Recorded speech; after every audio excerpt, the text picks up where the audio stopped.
2024, le coach t'avait demandé si ça te faisait rien de jouer à gauche. Tu as joué une saison entière à gauche avec l'équipe de France, puis toute cette saison à droite. Est-ce que là, avant la Coupe du Monde, tu t'as redemandé si ça te faisait rien d'aller à gauche et qu'est-ce qui change, qu'est-ce que ça change pour toi? Bonjour. Ouais, c'est clair que tout l'Euro, j'ai joué à gauche et après je suis revenu un peu à droite, mais il y a des matchs aussi où j'étais repassé à gauche. Et avant la compétition, bon, on s'est juste parlé avec bon, Dayo et le coach, mais voilà, qu'il soit à gauche ou qu'il soit à gauche, c'est la même chose. On est tous les deux droitiers et on peut jouer à ce poste, donc voilà. Donc il n'y a pas de problème là-dessus. Il peut être même amené à jouer à gauche et moi à droite, c'est bien. Bonjour William. Dominique, c'est vrai Bonjour. que le Parisien, est-ce que ça a été plus facile de digérer la Ligue des Champions parce qu'il y avait la Coupe du Monde derrière? Et comment ça se passe avec les 5 Parisiens au quotidien? Est-ce que vous évoquez ce match ou pas du tout? Ouais, ça a été un peu plus facile vu que voilà, fallait se concentrer rapidement sur la Coupe du Monde qui arrivait juste après. Même si voilà, les 3 4 premiers jours, ça a été un peu difficile. Et ouais, des fois on en parle, ça se charrie un peu à table. Mais voilà, c'est que de la rigolade et j'ai déjà oublié. Et voilà, j'espère que l'année prochaine on reviendra plus fort. William, bonjour. Louis Vix, Ouais. Infosport Plus, Canal+. Votre dos a été un sujet de discussion majeur pour nous depuis le début de la compétition. Est-ce que vous pouvez nous en dire plus sur ces douleurs, comment elles évoluent, comment vous en sentez tout simplement? Et à 25 ans, on dit souvent que c'est un âge important dans la carrière d'une footballeur. Est-ce que vous considérez être arrivé à une forme de maturité dans votre jeu aujourd'hui? Merci. Oui, j'ai des petites chaînes depuis plusieurs mois. Mais voilà, j'ai serré les dents, vu qu'il y avait la Première Ligue et la Champions League. Et je suis arrivé en équipe de France et le staff me gère très bien avec le coach aussi. Et voilà, c'est une Coupe du Monde, ça se joue tous les 4 ans, donc faut serrer les dents. Et il y a beaucoup de footballeurs aussi qui jouent avec des jeunes, donc c'est ça, il y a l'adrénaline, ça permet aussi d'oublier. Et j'oublie c'était quoi la deuxième question? Ah oui, 25 ans, bien sûr, tu arrives à un âge où tu commences à avoir un peu plus d'expérience, tu te sens mieux. Et voilà, je pense que cet âge m'a donné beaucoup d'expérience, mais je sais que je peux mieux faire et je vais tout donner pour arriver à mon prime, comme on dit. Bonjour William. C'est où? Devant, Ah, pardon. Dorian Bonzan pour Made in Foot. Dans 2 jours, vous allez affronter l'Irak. Est-ce un adversaire que vous redoutez et qu'est-ce que vous savez de leur manière de jouer? Euh, oui, dans 2 jours, on joue l'Irak. On a vu un peu les vidéos contre la Norvège. Je pense qu'ils ont une bonne équipe. Ça va pas être facile. Même si voilà, les gens pensent que voilà, on joue l'Irak, c'est bon, on aura 3 points. Non, je pense que ça va pas être facile. Et on a vu aussi qu'ils ont joué l'Espagne, qu'ils ont fait un match nul, qu'ils sont partis en Bolivie ou au Mexique, jouer contre la Bolivie et chercher la qualification. Donc on sait que ça va pas être facile. Et on l'a vu dans ce tournoi qu'il n'y a aucun match qui est facile. Donc on s'attend à une grande bataille et on va tout faire pour se rendre le match facile. Bonjour William, juste ici, Ilyes Peters de 90 minutes. Pouvez-vous nous parler de votre association avec Dayo Upamecano, pardon, et qu'est-ce qui fait selon vous que cette charnière soit si performante en bleu? Merci beaucoup. Ouais, Dayo, ça se passe bien avec Dayo parce que déjà c'est un grand défenseur, c'est un top joueur. Bah, depuis que je joue à côté de lui, depuis l'Euro, je pense qu'on a fait un bon boulot, même si bien sûr on peut mieux faire et ça se passe bien parce que voilà, il est fort, je suis fort aussi et on s'entend bien et, et voilà, j'espère continuer comme ça. Bonjour William, Antoine Huot de 20 minutes. Vos coéquipiers répètent que le groupe vit bien. Est-ce que vous pourriez nous en dire plus sur comment à l'intérieur du groupe, comment ça se passe, qui sont les ambianceurs, voilà un peu pour savoir comment ça se passe à l'intérieur du groupe. Ouais, bien sûr, le groupe vit très bien. Depuis que je suis ici, le groupe a toujours bien vécu en équipe de France. Voilà, on s'amuse bien, on rigole bien. C'est ce qui fait notre force. Ça permet aussi voilà, de faire redescendre la pression dans une compétition comme ça. Et voilà, quand on n'est pas sur le terrain, on rigole bien, on s'amuse bien. Et voilà, il y a beaucoup de gens marrants dans cette équipe de France. Donc voilà, ça fait passer le temps plus rapidement. Ah, les noms, vous les connaissez, Ousmane, Marcus, Kylian. la plupart, la moitié de l'équipe, ils sont marrants, donc voilà, on s'amuse bien. Vous n'avez pas parlé de vous en revanche. Ouais, je suis humble. Bonjour William, Ouais. Saber Desfarges TF1. Euh, vous avez vu, j'imagine, les images des supporters français très nombreux à Times Square. Vous les avez également entendus au stade, dans le New Jersey. Dans quelle mesure le groupe a conscience de l'importance, évidemment, des supporters, mais aussi des efforts qu'ils consentent pour venir vous soutenir? Ouais, bien sûr, on a vu quelques images voilà, d'avant le match. Euh, et même au stade, ils étaient beaucoup pour ce premier match contre le Sénégal. Donc, bien sûr, ça fait plaisir. On a besoin d'eux. Tu gagnes pas une grande compétition sans tes supporters.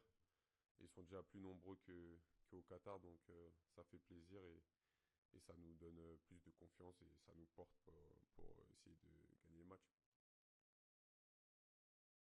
Bonjour William. C'est Ah, bon. devant toi. Ouais. Ouais. Julien Thomaville et DNA.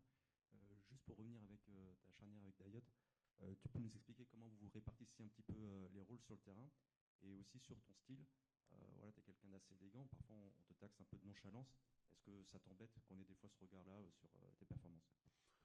Euh, ouais, comme j'ai dit, pour l'instant ça se passe bien avec Dayo, même si je pense qu'on peut mieux faire. Et vous avez parlé de mon style et ma nonchalance. Non, ça m'embête pas. Tant que voilà, je fais le taf, pour moi on peut dire que je suis nonchalant ou pas, ça m'est égal. Le plus important c'est d'essayer de faire gagner mon équipe, bien défendre et tout faire pour encaisser de but. Hello, William. Here for Tigo Sports. In Arsenal, set pieces are a really important part of the game. Carlo Ancelotti the other day said that they are improving their skills because they watch Arsenal. So, how important is to play good with the set pieces for the French national team? Comment ça va les coups francs avec l'équipe de France? On a vu en Arsenal qu'Ancelotti a dit que les autres équipes regardent Arsenal pour voir comment ils font leurs coups francs. Comment est-ce que vous considérez la qualité des coups francs avec l'équipe de France? Yeah, obviously, I play for Arsenal. We score a lot in set pieces this season. So yeah, set pieces is a big part of the game. And of course, if you can score in corner or throw in, it's good for the team. But yeah, set pieces is a big part of the game. Bonjour Saliba. William, pardon, excuse-moi. Ouais, c'est pas grave, c'est la même chose. J'ai reçu le micro un peu trop vite. Denis Ménétrier pour Le Monde. Je voulais vous poser une petite question sur le temps de cette Coupe du Monde. Vous êtes l'une des équipes qui est rentrée le plus tard dans la compétition. Là, il y a 6 jours entre les deux matchs. Est-ce que le temps est plus long que lors des précédentes grandes compétitions? Comment vous le sentez au sein du groupe? Ouais, c'est clair que on a été l'une des équipes à commencer le plus tard. Mais voilà, ça revient au même. Ça veut dire qu'on a eu plus de temps aussi pour se préparer, pour travailler aussi. Donc, je pense que ça revient au même. Et voilà, là, on a encore 6 jours. Donc, je pense que c'est bien aussi. Donc, les gens peuvent mieux se reposer. Pour les petits bobos aussi, ils ont le temps de mieux récupérer. Donc, ça a notre avantage aussi. Et on a le plus de temps pour travailler et étudier l'équipe adverse. Bonjour William, Hugo Delon du journal L'Équipe. Mike Maignan a été l'objet de critiques après le match contre le Sénégal. Est-ce que tu les as trouvées justifiées ou est-ce qu'on est trop dur? Plusieurs buts dans un match, c'est pas un match réussi à 100%. Donc, bien sûr, ça m'embête en tant que défenseur.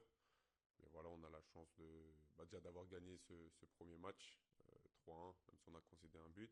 Et on a eu quelques jours pour s'entraîner et on va essayer de faire de plus en plus de clean sheet possible pour le reste de la compétition. Bonjour William, Clément Levez, beIN Sport. On a beaucoup parlé de l'état des pelouses depuis le début de la compétition. À quel point c'était catastrophique à New York et à quel point ça vous inquiète, vous et vos douleurs dorsales pour la suite? Ouais, c'est sûr que j'étais un peu surpris sur l'état de la pelouse le premier match à New York. Ça nous a même demandé si on voulait jouer en moulé ou en vissé, ce qui est rare pour moi vu que je joue qu'en vissé, vu que je suis défenseur. Bah ouais, en fin de compte, voilà, j'ai préféré jouer en vissé, mais c'est clair que la pelouse c'était plus comme du synthétique et elle était très dure, mais voilà, arrivé, on pas le choix, on est obligé de jouer. Et c'est la même pelouse pour les deux équipes, mais c'est clair que la pelouse, elle était pas top. Ouais, c'est embêtant, c'est clair, mais on n'a pas le choix. Rebonjour. Face à l'Irak, les Bleus auront probablement la possession pendant la majorité du match face à un bloc bas. Selon vous, l'équipe de France est-elle plus adaptée pour défendre haut ou pour défendre bas? Merci. Je pense qu'on peut faire les deux. On peut s'adapter à tout style de jeu. Et voilà, que face à un bloc bas ou un bloc qui vient nous chercher, je pense qu'on a tous les joueurs et la capacité de s'adapter. Et je pense que, bien sûr, ça va pas être facile, mais voilà, on a les qualités, on a les joueurs et le coach pour tout faire pour gagner ce match contre l'Irak. William, Cédric Ferreira, France 24. Il y a une nouveauté dans cette Coupe du Monde, ce sont les pauses fraîcheurs. On a beaucoup évoqué le fait que ça casse les rythmes des matchs. Est-ce que ça a été aussi votre ressenti durant le Sénégal? Comment vous vivez ces nouveautés? Bon, la première mi-temps, je pense que ça nous a fait du bien, la première pause fraîcheur, vu qu'on n'était pas très bon. Donc ça nous a permis de un peu casser le match.